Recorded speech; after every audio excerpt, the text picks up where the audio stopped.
నమస్కారం SHC news కి స్వాగతం. హెడ్లైన్ చూద్దాం.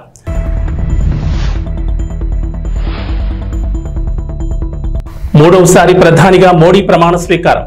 పొరుగు దేశాలకే తొలి ప్రాధాన్యత విధానం కొనసాగిస్తామని వెల్లడి.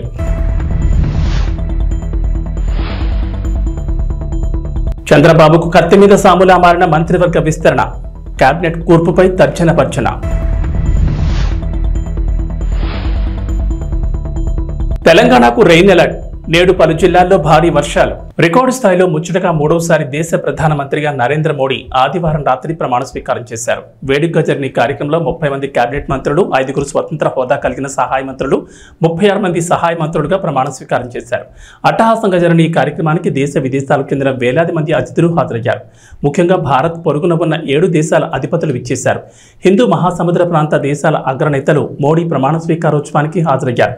వీరిలో మాల్దీవుల అధ్యక్షుడు మహమ్మద్ ముయిజ్, నేపాల్ ప్రధాని పుష్పకమల్ దహల్, శ్రీలంక అధ్యక్షుడు రనిల్ విక్రమ్సింఘే, బంగ్లాదేశ్ ప్రధాని షేక్ హసీనా, మారిషస్ ప్రధాని ప్రవీణ్ కుమార్ జగ్నాథ్, భూటాన్ ప్రధాని Tshering Tobgay, Seychelles vice president Ahmed Asif ఈ వేడుకకు హాజరయ్యారు. ప్రధాని మోడీ మంత్రివర్గంలో ఈసారి మహిళా మంత్రుల సంఖ్య తగ్గింది. ఆదివారం ఎన్డీఏ మంత్రులు ప్రమాణ స్వీకారం చేసిన విషయం తెలిసిందే. ఈ క్రమంలో మొత్తం 7 మహిళలను మంత్రి పదవులు వరించగా వారిలో 2 కేబినెట్ హోదా దక్కింది.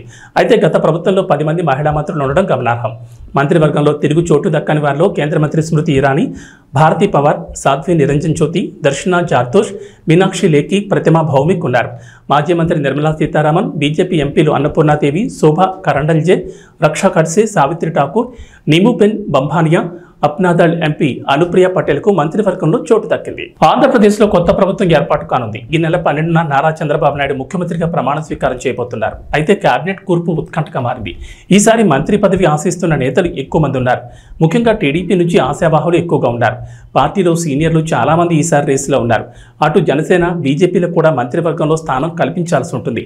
2 పార్టీలకు కలిసి కనీసం 5 పదవులైనా ఇవ్వాల్సి ఉంటుంది. ఈ క్రమంలో మంత్రివర్గ కూర్పు చంద్రబాబుకు కత్తి మీద సాములా మారింది. ఏపీలో మందుబాబులకు కొత్త ప్రభుత్వం శుభవార్త చెప్పింది. రాష్ట్రంలో నాన్ బ్రాండెడ్ లిక్కర్ కు తెరపడింది. మళ్లీ బ్రాండెడ్ లిక్కర్ ను అందుబాటులోకి తీసుకొచ్చారు. దేశంలో పాపులర్ బ్రాండ్ గా ఉన్న కింగ్ ఫిషర్ బీర్ ను కంటైనర్లలో తీసుకొచ్చి గోడౌన్లో నిల్వ చేశారు. త్వరలోనే రాష్ట్ర వ్యాప్తంగా బ్రాండెడ్ మద్యం విక్రయాలు ప్రారంభం కాబోతున్నాయి. ఈ మేరకు కింగ్ ఫిషర్ బీర్లతో వచ్చిన కంటైనర్ వీడియోను టీడీపీ నేత ఆనం వెంకటరమణారెడ్డి ట్వీట్ చేశారు. విజయవాడ దుర్గమ్మకు భారీగా ఆదాయం సమకూరింది. దుర్గమ్మ దర్శనానికి వచ్చిన భక్తులకు దర్శనం టికెట్లు, లడ్డు, పులిహార ప్రసాదాలు, ఆర్జిత సేవల టికెట్లు విక్రయాల ద్వారా ఒక్కరోజులోనే భారీగా ఆదాయం దక్కింది. ఆదివారం ఒక్కరోజు 51,03,032 రూపాయల ఆదాయం లభించినట్లు అధికారులు తెలిపారు. 500 రూపాయల దర్శనం టికెట్ ద్వారా 28,52,600 రూపాయల ఆదాయం సమకూరింది. అలాగే 300 రూపాయల టికెట్ ద్వారా 13,37,000 రాగా 100 రూపాయల టికెట్ ద్వారా 8,93,800 రూపాయల ఆదాయం వచ్చినట్లు తెలిపారు. అలాగే 3,02,757 విరాళాల ద్వారా సమకూరింది. కేశ ఖండనశాలలో 4,601 మంది తమ తలనీలాలు సమర్పించారు. 68,487 లడ్డూ ప్రసాదాలను, 33,345 పులిహార ప్రసాదం ప్యాకెట్లను విక్రయించినట్లు చెప్పారు. మరోవైపు దుర్గమ్మ దర్శనానికి ఆదివారం భక్తులు భారీగా తరలివచ్చారు. వీకెండ్ కావడంతో ఉదయం నుంచి భక్తులు క్యూ లైన్లో బారులు తీరగా అమ్మవారి దర్శనానికి సుమారు 2 గంటల సమయం పట్టింది. అలాగే ఘాట్ రోడ్లు, బైకులు, కార్లతో నిండిపోగా దూర ప్రాంతాల నుంచి వచ్చే భక్తుల వాహనాలు సీతమ్మవారి పాదాల సెంటర్, పున్నమి రెస్టారెంట్ సమీపంలో పార్క్ చేశారు. కొందరు అక్కడి నుంచి దుర్గ గుడికి రావడానికి ఇబ్బందులు పడ్డారు. ఆదివారం రోజు సుమారు 50,000 మంది భక్తులు అమ్మవారిని దర్శించుకున్నారని అంచనా వేశారు అధికారులు. హైదరాబాద్ మెట్రో ట్రైన్ ప్రయాణికులకు బ్యాడ్ న్యూస్. త్వరలోనే మీ జేబులకు చిల్లు పడనుంది. మెట్రో ఛార్జీలను పెంచేందుకు రంగం సిద్ధమైనట్లు సమాచారం. మెట్రో నిర్వహణ ఖర్చులు పెరిగిన నేపథ్యంలో ఉన్నతాధికారుల సూచన మేరకు టికెట్ ధరలను పెంచేందుకు ఎల్ఎన్టీ సంస్థ రెడీ అవుతోంది. రోజువారీ నిర్వహణ ఖర్చులు, నష్టాల భారాన్ని తగ్గించుకునేందుకు టికెట్ ధరలు పెంచాలని డిసైడ్ అయింది. హైదరాబాద్ మెట్రో 3 లైన్ల ద్వారా ప్రస్తుతం రోజుకు 5 లక్షల మంది ప్రయాణికులను తమ గమ్యస్థానాలకు చేరుకుంటున్నారు. మహిళలకు ఫ్రీ బస్ జర్నీతో మెట్రోకు గతంతో పోలిస్తే కాస్త రద్దీ తగ్గింది. అదే సమయంలో నిర్వహణ వ్యయం పెరిగింది. ప్రతి నెల 45 కోట్ల చొప్పున ఏడాదికి 540 కోట్ల నష్టం వస్తున్నట్లు ఎల్ఎన్టీ అంచనా వేస్తోంది. ఈ క్రమంలో ధరలు పెంచి నిర్వహణ భారాన్ని తగ్గించుకునేందుకు మెట్రో ప్రయత్నిస్తోంది. ప్రస్తుతం 2 కిలోమీటర్ల దూరానికి టికెట్ ధర 10 రూపాయలుగా ఉంది. 2 నుంచి 4 కిలోమీటర్ల దూరానికి 15 రూపాయల టికెట్ ఛార్జ్ చేస్తున్నారు. 4 నుంచి 6 కిలోమీటర్ల దూరానికి 25, 6 నుంచి 8 కిలోమీటర్ల దూరానికి 30 రూపాయలు, 8 నుంచి 10 కిలోమీటర్ల దూరానికి 35, 10 నుంచి 14 కిలోమీటర్ల దూరానికి 40 రూపాయలు, 14 నుంచి 18 కిలోమీటర్ల దూరానికి 45, 18 నుంచి 22 కిలోమీటర్ల దూరానికి 50, 22 నుంచి 26 కిలోమీటర్ల దూరానికి 55 రూపాయలు, 26 కిలోమీటర్లకు పైగా దూరానికి 60 రూపాయల టికెట్ ధరగా వసూలు చేస్తున్నారు. అంటే ప్రస్తుతం ప్రారంభ టికెట్ ధర 10 ఉండగా గరిష్టంగా 60 రూపాయలు ఉంది. టికెట్ రేట్లు 5 నుంచి 10% పెంచి కనీస ధర 20కి, గరిష్ట ధర 80కి పెంచే అవకాశం ఉన్నట్లు తెలుస్తోంది. నందమూరి బాలకృష్ణ, బోయపాటి శ్రీను కాంబోలో ఇప్పటివరకు వచ్చిన 3 చిత్రాలు బంపర్ హిట్ అయ్యాయి. అందుకే ఈ కాంబినేషన్ అంటే బాలయ్య అభిమానులతో పాటు సినీ ప్రియులందరికీ ఎంతో ఇష్టం. వీరి కాంబోలో వచ్చిన సింహ, లెజెండ్, అఖండ ఒకదానికి మించి ఒకటి పెద్ద హిట్ అయిన విషయం తెలిసిందే. తద్వారా ఈ కాంబో హ్యాట్రిక్ హిట్ కొట్టింది. దీంతో ఈ ఇద్దరి కలయికలో మరో సినిమా ఉంటుందని, అదే అఖండ 2 అని గతంలోనే ప్రకటించారు. ఇవాళ బాలకృష్ణ బర్త్డే సందర్భంగా Balayya, Boyapati cinema big update వచ్చింది. 14 రీల్స్ ఎంటర్టైన్మెంట్ బ్యానర్లో రామ్ ఆచంట, గోపిచంద్ ఆచంట నిర్మాతలుగా, బోయపాటి శ్రీను దర్శకత్వంలో బాలకృష్ణ హీరోగా వీళ్ళిద్దరి కాంబోలో 4వ సినిమాను మేకర్స్ ప్రకటించారు. బేబీ4 వర్కింగ్ టైటిల్తో ఓ పోస్టర్ విడుదల చేస్తూ బాలకృష్ణకు పుట్టినరోజు శుభాకాంక్షలు తెలిపారు. ఇక ఈ మూవీలో బాలయ్య కూతురు తేజస్విని కూడా నిర్మాతగా భాగమవుతున్నారు. తేజస్విని గతంలో బాలయ్య అన్స్టాపబుల్ షో కూడా పనిచేసిన విషయం తెలిసిందే. ఇకపై పూర్తిగా సినిమా రంగంలోనే తేజస్విని ఉండబోతుందని సమాచారం. నరేంద్ర మోడీ 3వసారి భారతదేశ ప్రధానిగా ప్రమాణ స్వీకారం చేసిన సందర్భంగా బీజేపీ శ్రేణుల ఆధ్వర్యంలో అనకాపల్లి పట్టణంలోని 4 రోడ్ల జంక్షన్ వద్ద జరిగిన కార్యక్రమంలో మాజీ ఎమ్మెల్యే, నియోజకవర్గ టీడీపీ ఇన్ఛార్జ్ పియల గోవింద సత్యనారాయణ, జనసేన నాయకులు వేమలశెట్టి చిన్ని పాల్గొని బీజేపీ, టీడీపీ, జనసేన శ్రేణులకు మిఠాయిలు తినిపించి శుభాకాంక్షలు తెలిపారు. ఈ సందర్భంగా ప్రమాణ స్వీకార కార్యక్రమాన్ని టీడీపీ నాయకులు మల్లా సురేంద్ర, పోలారపు త్రినాథ్ ఉమ్మడి పార్టీ కార్యకర్తలతో కలిసి వీక్షించారు. నరేంద్ర మోడీ నాయకత్వంలో దేశం, నారా చంద్రబాబు నాయుడు, పవన్ కళ్యాణ్ నాయకత్వంలో రాష్ట్రం అభివృద్ధి పథంలో నడుస్తుందని ఆశాభావం వ్యక్తం చేశారు.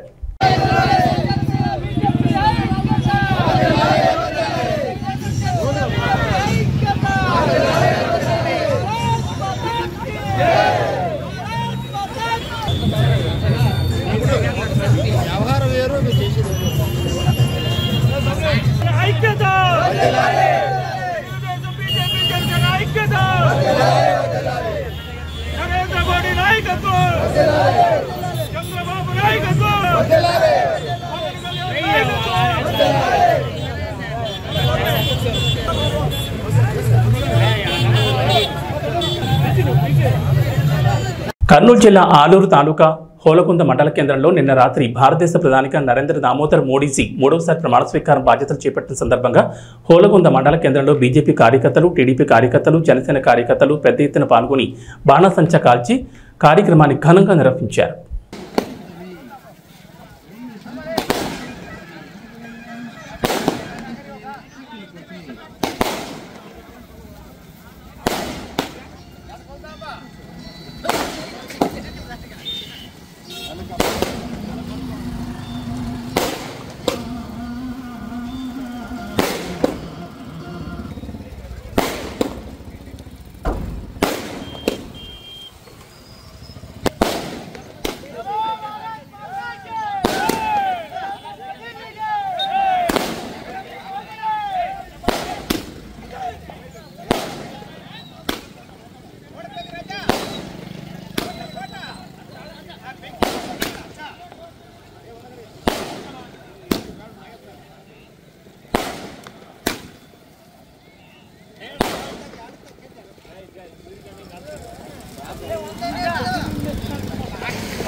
बरले घोषणा कुगे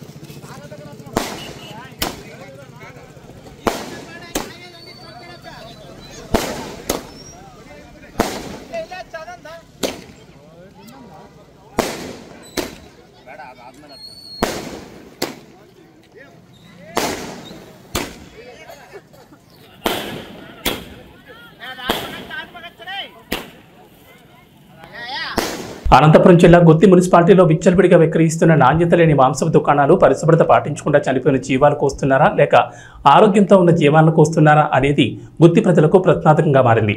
గుత్తిలో మాంసపు దుకాణాలు విచ్చలవిడిగా ఉన్నాయి. ఏ మాంసపు దుకాణం వద్ద చూసినా కూడా అపరిశుభ్రత నెలకొంది. అలాగే మురిక్కారుల పక్కన తోపుడు బండ్లపై గొర్రెలను మేకలను కోస్తూ అక్కడే విక్రయిస్తూ ప్రజల ప్రాణాలతో చెలగాటమాడుతున్నారు. ఎక్కడ చూసినా దుకాణాల్లో విచ్చలవిడిగా ఈగలు, వివిధ రకాలైన దోమలు వాలి అపరిశుభ్రతతో మాంసాలు దర్శనమిస్తున్నాయి. దీంతో గుత్తి ప్రజలు అపరిశుభ్రతతో నెలకొన్న మాంసాన్ని తింటూ తమకు తెలియకుండానే వివిధ రోగాల బారిన పడుతున్నారు.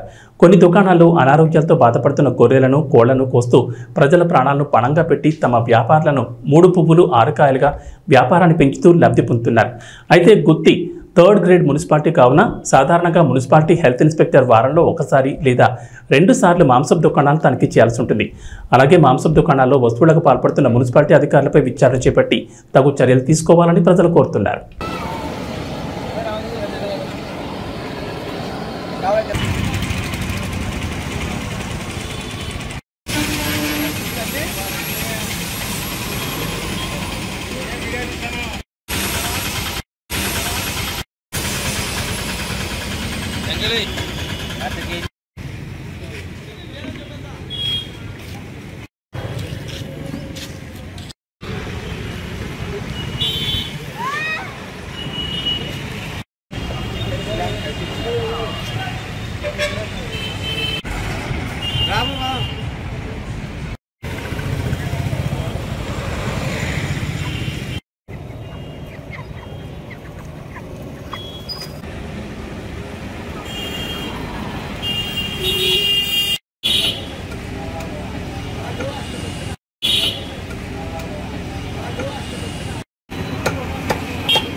నా పేరు సునీత, నేను గుత్తి నివాసిని. ముఖ్యంగా ఈరోజు మాట్లాడడానికి ముఖ్య ఉద్దేశం అంటే అపరిశుభ్రంగా ఉన్న మటన్, చికెన్ షాపుల గురించి నేను మాట్లాడదలుచుకున్నాను.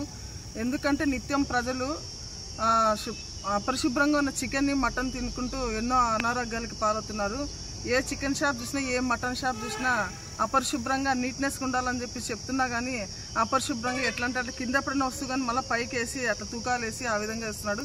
ఎక్కడ చూసినా దోమలు, ఈగలు ఉన్నా కానీ సరే అట్లే దాన్ని వెయిట్ చేసి ఇస్తున్నారు. కానీ ప్రజలకు ఏం తెలుసు, పాపము ఆ చచ్చిపోయిన, బతికినాయో, చనిపోయిన జీవాలు కానీ కోసి అమ్మడము. ఇంకా మటన్ అయితే ఇంకా దారుణము. ఆ మటన్ని కోసి ఈరోజు అమ్ముడు పోకుంటే మళ్ళీ 3-4 రోజులు పెట్టైనా కానీ అమ్మే పరిస్థితి. కానీ ప్రజలు మాత్రము ఈ రేటు భయంకరమైన రేటు 700 రూపాయల నుంచి 1000 రూపాయల వరకు ఉన్న ఈ మటన్ రేటుని ఈ తిని 1000 రూపాయలు పెట్టి అనారోగ్యానికి ఈ ప్రజలే గురి అవుతున్నారు. కాబట్టి మేము ఇట్లా తినడమే కాకుండా ఈ రెస్టారెంట్లో, అనేక రెస్టారెంట్లు కానీ వీళ్ళే సప్లై చేయడము ఎన్ని రోజుల నుంచి ఉంటుందేమో, కానీ అక్కడ కానీ 200 రూపాయల నుంచి 300 వరకు ఒక బిర్యానీ అమ్ముతున్నారు.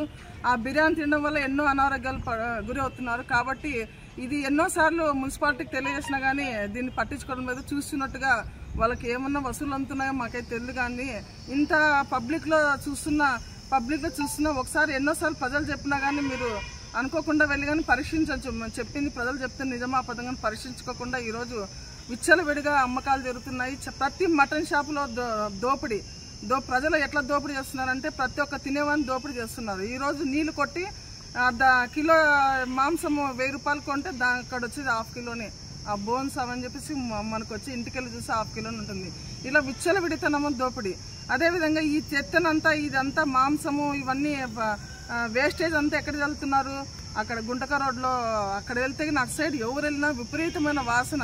అక్కడ కానీ చుట్టుపక్కల ప్రజలు ఉన్నా కానీ ఆ ప్రజలకి ఎంత పాము వాసన అంటే ఒకరోజు అటు మేము అట్ట పోతేనే తట్టుకోలేని పరిస్థితి. కానీ అక్కడ నివాసం ఉన్న ప్రజలు ఎట్లుంటున్నారో మాకు తెలియదు. కానీ దీనిపైన ఖచ్చితంగా మున్సిపాలిటీ స్పందించాలా. స్పందించుకుంటే మేము ఖచ్చితంగా జిల్లా అధికారులకు తెలియజేస్తాము, ఎస్పీ గారికి కానీ తెలియజేస్తాము. ఇక్కడ అరాచకాలని వెంటనే చూసి ఇక్కడ ఖండించాలా. ఇప్పటి నుంచైనా ఇక్కడ మేల్కొని, లేదంటే అలాంటి చేయకుంటే మాత్రం వాళ్ళకంతా రద్దు చేసి ఆ షాప్ని సీజ్ చేసి మంచి నాణ్యత కలిగిన చికెన్ కానీ మటన్ ఇచ్చి ఈ ప్రజల ఆరోగ్యాన్ని కాపాడుకోవాల్సిన బాధ్యత మనపైన ఉంది. కాబట్టి ప్రభుత్వము, ఈ మున్సిపాలిటీ వాళ్ళు ఖచ్చితంగా చర్య తీసుకుంటారని నేను ఆశిస్తున్నాను.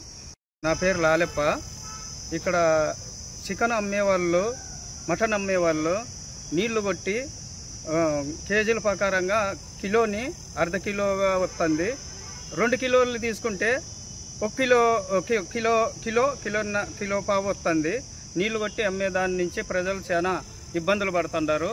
వాళ్ళు చచ్చిందా బతికిందా ఈ కోడి ఎట్లుంది అనేది చూడుకోకుండా ఈ మున్సిపల్ వాళ్ళు కూడా పట్టించుకోకుండా వాళ్ళ ఆధీనంలో నుంచి వాళ్ళ పర్మిషన్తో నుంచి దాని బతికిన దానిని తీసుకొని పోయి వాళ్ళ ఎదురుగా జవా చేసి నాణ్యమైన మాంసాన్ని అమ్మితే బాగుంటుందని మా కోరిక.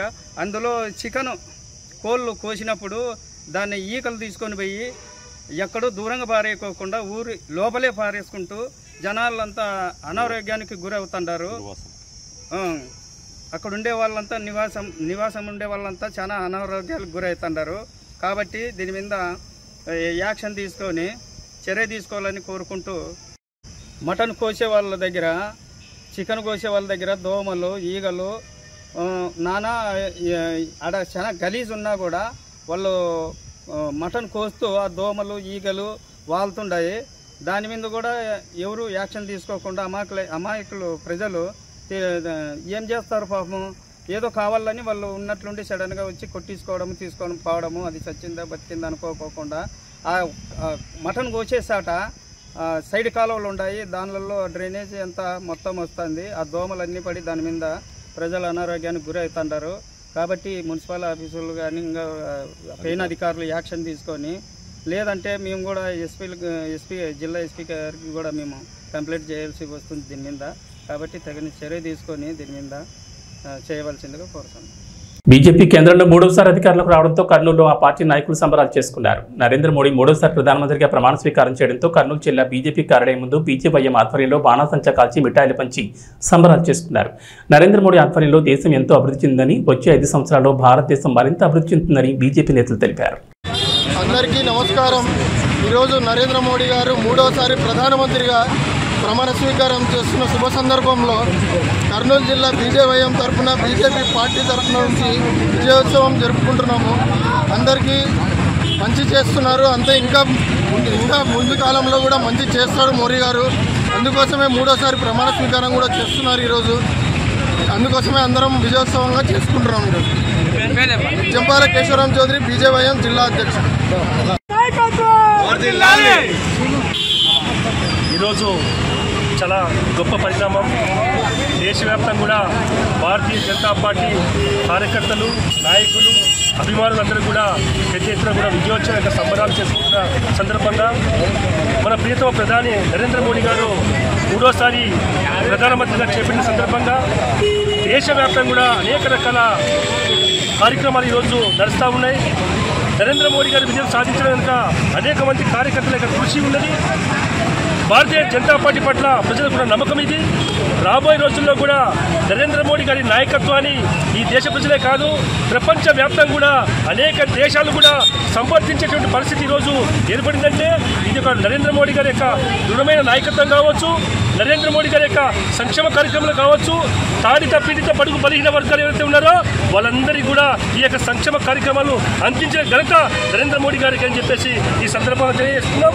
రాబోయే రోజుల్లో కూడా మళ్ళా ఎలక్షన్లో కూడా నరేంద్ర మోడీ గారి యొక్క నాయకత్వంలోనే ఈ దేశం సుభిక్షంగా, సంపన్నవంతంగా, అన్ని వర్గాలకు న్యాయం చేసే విధంగా ముందుకు పోతారని చెప్పేసి ఈ సందర్భంగా తెలియజేస్తున్నాం. ఖచ్చితంగా ఇది కర్నూలు ప్రజల యొక్క భారతీయ జనతా పార్టీ కర్నూలు ప్రజలందరికీ కూడా శుభాకాంక్షలు చెప్తూ ఈ యొక్క విజయోత్సవ కార్యక్రమాన్ని విజయవంతం చేసేందుకు అందరికీ కూడా శుభాకాంక్షలు తెలియజేస్తాం. నందమూరి బాలకృష్ణ 65వ పుట్టినరోజు సందర్భంగా ఉమ్మడి నెల్లూరు జిల్లా Koduru division Balakrishna association president, Telugu Desam party Naidupeta పట్టణ అధ్యక్షుడు కందల కృష్ణారెడ్డి ఆధ్వర్యంలో బాలకృష్ణ అభిమానులు, తెలుగుదేశం పార్టీ శ్రేణులు, నాయకులు, కార్యకర్తలతో కలిసి కేక్ కట్ చేసి పుట్టినరోజు వేడుకలు జరుపుకున్నారు. ఈ సందర్భంగా కందల కృష్ణారెడ్డి మాట్లాడుతూ బాలకృష్ణ హిందూపురంలో హ్యాట్రిక్ ఎమ్మెల్యేగా చరిత్ర సృష్టించారని, అదేవిధంగా ప్రతి పేద ప్రజలకు అందుబాటులో తల్లి పేరుతో బసవతారకం క్యాన్సర్ ఆసుపత్రిని నెలకొల్పి ఎందరికో ఉచిత వైద్యం అందిస్తున్నారని, అదేవిధంగా అనేక సంక్షేమ కార్యక్రమాలు చేస్తూ అభిమానులకు అండగా ఉంటూ మమ్మల్ని వెన్నుతట్టి ముందుకు నడిపిస్తున్న మా నాయకుడు నిండు నూరేళ్లు ఆరోగ్యంగా ఉండాలని మనస్ఫూర్తిగా కోరుకుంటున్నామన్నారు.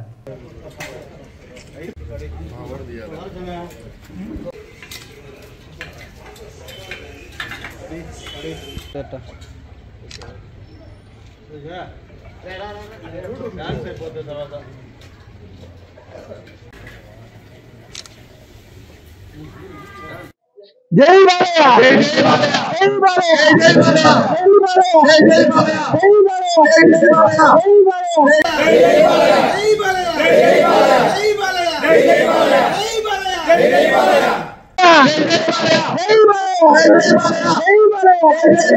నమస్కారం.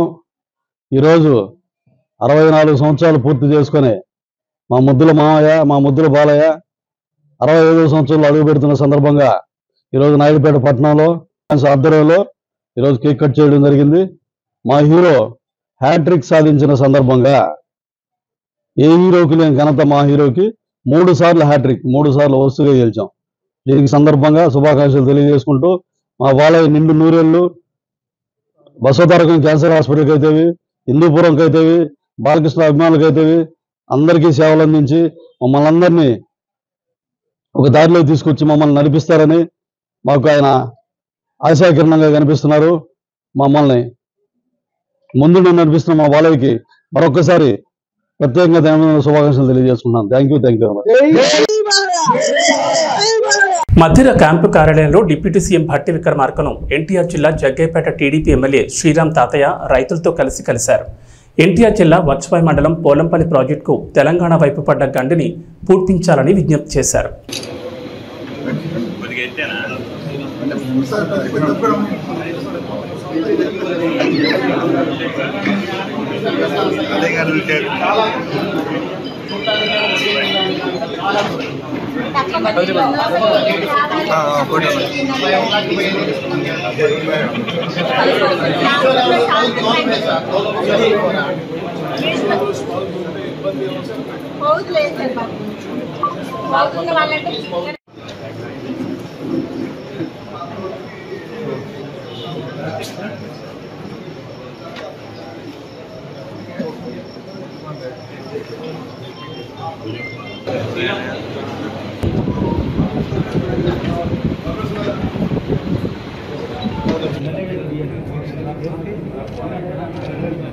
T20 వరల్డ్ కప్ 2024లో భాగంగా భారత్ వర్సెస్ పాకిస్తాన్ మధ్య ఆదివారం జరిగిన మ్యాచ్ ఎప్పటి మాదిరిగానే క్రికెట్ ప్రేమికులకు అసలు సిసలైన మజాను అందించింది. చివరి బంతి వరకు ఉత్కంఠభరితంగా సాగిన ఈ మ్యాచ్లో భారత్ 6 పరుగుల తేడాతో ఘన విజయం సాధించింది. దీంతో భారత ఆటగాళ్లు, ఫ్యాన్స్, మద్దతుదారుల ఆనందానికి అవతలు లేకుండా పోయాయి. అయితే మరోవైపు పాక్ ఆటగాళ్లు, ఆ జట్టు ఫ్యాన్స్ తీవ్ర విచారణలో మునిగిపోయారు.